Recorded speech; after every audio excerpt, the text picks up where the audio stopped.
Who's asleep amidst the trees? Bats all the swaying in the breeze. Ahora llegó el momento de lugares con historia y Kela nos adelantó la semana pasada que nos iba a hablar de una isla fantasma ubicada en Japón. Una isla, cuidado, fantasma, donde tenemos edificaciones. Es una isla real, pero está abandonada. Y ahora en unos segunditos estoy seguro de que Kela nos desarrolla un poquito más este lugar, la historia y sus sucesos que ocurren allí, para que nos enteremos un poquillo más de qué trata esta isla y por qué es importante para que la haya traído a nuestro programa. Hola Kela, muy buenas, ¿qué tal?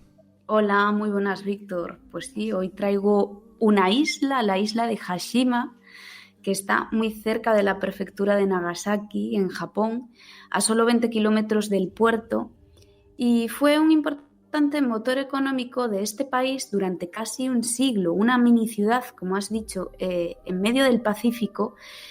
Aún hoy sigue siendo una ciudad, pero con la peculiaridad de que nadie habita en ella y sus edificios están abandonados. Por eso viene lo de Isla Fantasma. También se la conoce como Gunkanjima, que en japonés significa barco de guerra, y es que vista desde lejos, tal cual parece un acorazado militar.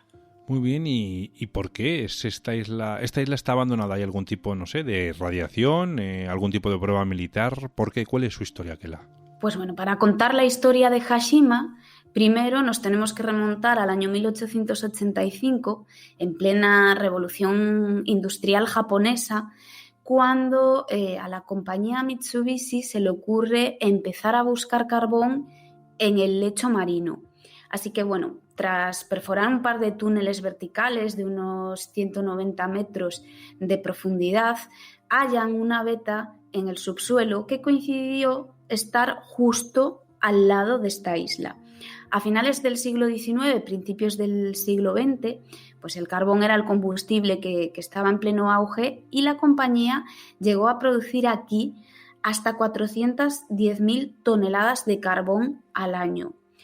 La isla es pequeña, tiene 480 metros de largo por 150 metros de ancho. Esto es poco más de 1 kilómetro cuadrado, pero aún así, debido sobre todo a las fáciles comunicaciones con Nagasaki, creció y se pobló. Los primeros habitantes comenzaron a llegar en 1887, un par de años después, tras el descubrimiento de esa veta de carbón. Y la explotación pues no se inició hasta 1890, que fue también el mismo año en el que la compañía se hizo con la isla. Nada afectó a la economía e industria de Hashima. Con esto me refiero sobre todo a las dos grandes guerras, más bien lo contrario, porque la producción del carbón se multiplicó. Pero sí que es cierto que tras la Segunda Guerra Mundial los alimentos escasearon. Hay que tener en cuenta pues, que el abastecimiento se realizaba por mar y muchos mineros, más de 1.000, murieron por enfermedades derivadas ya no solo de afecciones pulmonares, de trabajar en las minas, sino que también de la malnutrición y las malas condiciones de trabajo, porque bueno, eran explotados. A pesar de esto, de estas muertes, el éxito económico fue una realidad que se empezó a ver materializado con la construcción del primer edificio en el año 1916, un edificio que tenía 6 alturas y estaba destinado al alojamiento para los mineros, y el edificio más alto de Hashima, que se construyó un año después, en 1917, y era y es, aunque esté abandonado, un bloque de apartamentos situado en el centro de la isla, llamado el residencial Nikkyu, de unos 50 metros de alto. Así fueron poco a poco levantando un montón de edificios de hormigón armado. Utilizaron hormigón porque es una zona muy castigada por los tifones y sobre todo también por el fuerte oleaje. De hecho, lo primero que hicieron fue amurallar toda la isla para ponerla a prueba antes de que nadie fuera a vivir a ella. Llegó a albergar a más de 6.000 habitantes en 150 edificios, no quedando ni un solo resquicio de vegetación, de hierba, árbol, nada. Era como una ciudad de cemento en mitad del mar. Y su máximo esplendor fue en la década de los años 50, cuando alcanzaron su mayor densidad poblacional. Es más, llegó a registrar la mayor de todo el mundo por kilómetro cuadrado. Y tú te preguntarás, bueno, ¿y cómo podía vivir allí toda esa gente, ¿no? ¿Qué tenían? Bueno, pues era una mini ciudad súper completa. Tenían de todo. Tenían cafeterías, restaurantes, tenían un casino, un cine-teatro, hasta 25 tiendas distintas, recreativos, colegio de primaria y de secundaria, guardería, un hotel, un hospital. Y fíjate qué curioso, ¿no? Con todo esto del COVID, el hospital tenía un sector de aislamiento en caso de enfermedades infecciosas. También tenían un gimnasio, pistas de tenis, comisaría de policía, oficina de correos y, como no, hasta un burdel. Eso sí, no podían circular vehículos a motor, pero básicamente es que no era necesario, ya que pues, te podías recorrer la isla de un lado a otro a pie en 10 minutos. Y bueno, hay que tener en cuenta también la cultura y el estilo de vida y las construcciones japonesas, ¿no? Como son esos apartamentos tan pequeñitos, porque ellos, los apartamentos más grandes en Hashima eran los destinados a las familias de los mineros, y estos, por ejemplo, tenían 2 habitaciones de 10 metros cuadrados cada una, cocina, baños y ya está. O sea, nosotros estamos acostumbrados a otro tipo de viviendas más amplias, y entonces, claro, así pues las cuentas nos cuadran más cuando nos fijamos en este tipo de detalles, ¿no? Tantas personas en un espacio tan reducido, ¿no? Una isla tan chiquitita. Vamos, que en definitiva esta isla contaba con todo tipo de servicios y muy, muy bien preparada para, como muchas ciudades hemos podido ver, asiáticas, que están muy preparadas para el tema de las pandemias y demás comparado con otras ciudades.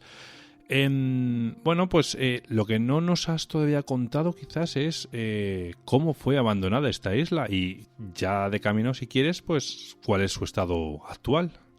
Bueno, pues esta isla no fue abandonada por nada dramático. Lo que pasó es que en la década de los años 60 el carbón empezó a ser sustituido por el petróleo y las minas se fueron cerrando poco a poco, pues como pasó en muchas partes del mundo, incluido España. Por lo tanto, la compañía Mitsubishi trasladó a algunos de sus trabajadores a otras explotaciones, y por otro lado, pues también se recortó en personal hasta que el 15 de enero de 1974 anunciaron el cierre definitivo de la mina de la isla de Hashima. 3 meses después de este anuncio fue cuando quedó totalmente abandonada. El último habitante salió de allí concretamente el 20 de abril de ese mismo año, de 1974. Con el paso del tiempo, pues parece que esa naturaleza que había desaparecido poco a poco recobró vida y volvió a apropiarse de su tierra, de los edificios y estructuras de hormigón, y lo cierto es que casi abandonada, comida por la vegetación, es todo un espectáculo visual, y para los amantes del urbex y los lugares abandonados, un sueño poder recorrerla. Como la población se fue de allí de manera un tanto repentina, muchos dejaron enseres, muebles y cosas que quedaron olvidadas y como congeladas por el paso del tiempo. En la actualidad, bueno, pues en el año 2002 la compañía Mitsubishi donó la isla a la prefectura de Nagasaki y son las autoridades las que se encargan de su mantenimiento. Una serie de científicos, arquitectos e ingenieros, entre otros profesionales, estudian y controlan esas estructuras que tristemente corren riesgo de derrumbe. También se estudia el impacto de la ausencia de seres humanos sobre el medio ambiente, ¿no? Cómo esa vegetación se vuelve a regenerar por sí sola, como digo yo, el poder de la naturaleza, ¿no? Que es algo muy habitual ver en los abandonos y personalmente a mí es de las cosas que más me gustan. Y bueno, el problema de Hashima sobre todo es la climatología y esa alta salinidad que deteriora cada año los edificios.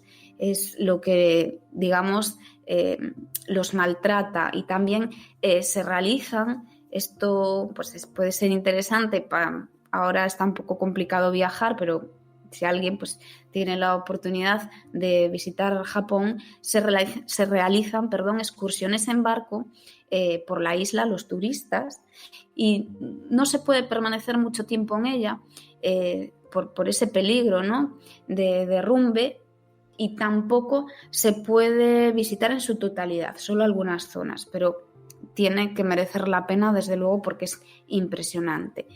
Y el 5 de julio del año 2015 fue declarada por la UNESCO Bien Cultural y Patrimonio de la Humanidad, considerado así también Patrimonio Industrial de Japón.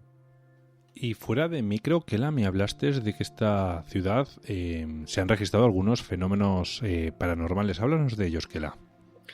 Bueno, se dice que cuando se visita la isla se puede sentir como una energía brutal que se achaca sobre todo a todas esas muertes de los trabajadores, de los mineros, y donde más se nota esa energía es en los edificios. Lo cierto es que también quedaron abandonados en ella algunos santuarios sintoístas. De todas formas, esa atmósfera espectral tiene que, desde luego, sugestionar con solo enfocar la mirada en todos esos edificios vacíos, sin ventanas, y en toda esa decadencia que desde luego es totalmente abrumadora. Y como curiosidades de este lugar, ¿tienes alguna que nos quieras compartir? ¿Alguna en particular que más te haya llamado la atención? Pues mira, encontré 3 curiosidades. Por ejemplo, en uno de los edificios, en un piso, en una habitación pequeñísima, estuvieron viviendo más de 4 personas. También en otro de los edificios, en una de las paredes de las fachadas, hay una inscripción en japonés que traducida al español dice, y leo textualmente: ¿cuántas décadas pueden haber pasado desde que Hashima fue abandonada a la putrefacción, al deterioro, a la ruina y a la desintegración? La vida no volverá a esta isla. Y otra curiosidad que yo no sé si tú la has visto, yo no tuve el placer de verla, pero es que ahora quiero verla simplemente por esto, y es que Skyfall de James Bond 007 del James Bond Daniel Craig, la peli, que protagonizó Javier Bardem, que dio vida al malo Silva, pues parte de esta película se rodó en la isla de Hashima. De hecho era la base de Javier Bardem, del villano.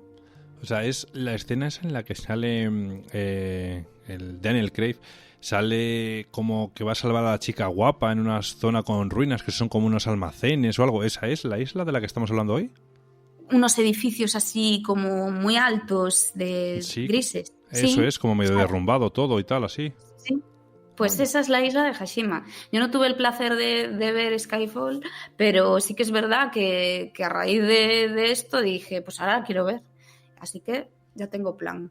Desde luego. Oye, la película merece la pena. Yo la he visto, bueno, entiéndeme, como todas las de James Bond, te esperas a un espía que es lo más parecido a un personaje casi de Marvel, que sin superpoderes hace pilguerías, desde luego.